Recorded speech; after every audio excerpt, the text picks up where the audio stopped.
করলা ভাজি, করলা, মরিচ, রসুন, পেঁয়াজ। এখন দিয়ে দিব তেল।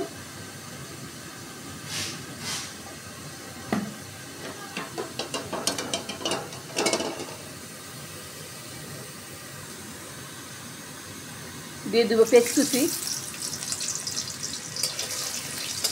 ও একটু টানলে পরে দিয়ে দিব রসুন কুচি।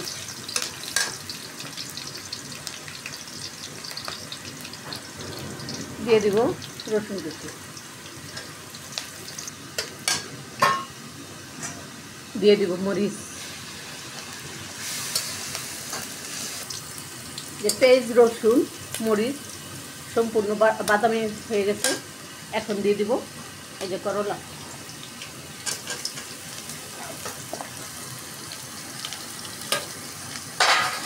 এখন দিয়ে দিচ্ছি পরিমাণ মতো লবণ।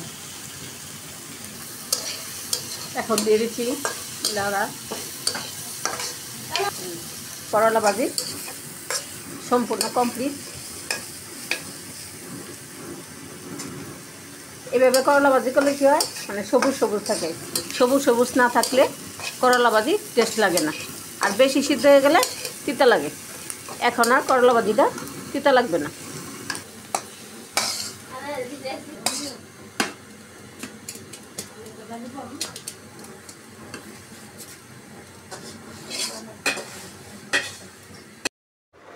আসসালামু আলাইকুম।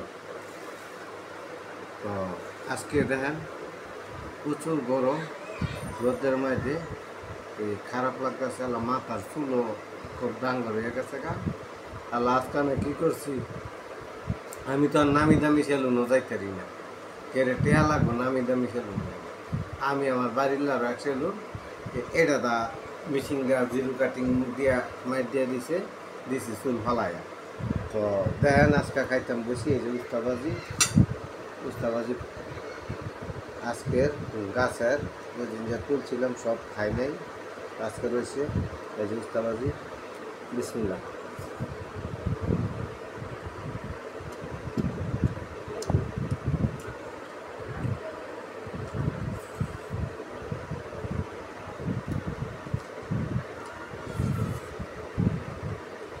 গাছের উস্তাবাজি তিতা লাগে না, তিতা লাগে না। এতে কম না, বুঝার মতন না। বলা ভান তো খাইতে পারে, নিজে যেটা গাছ করবে। তো আপনারা ঘরে হাইসে মাইসে একটা ইস্টা গাছ লাগায় তুই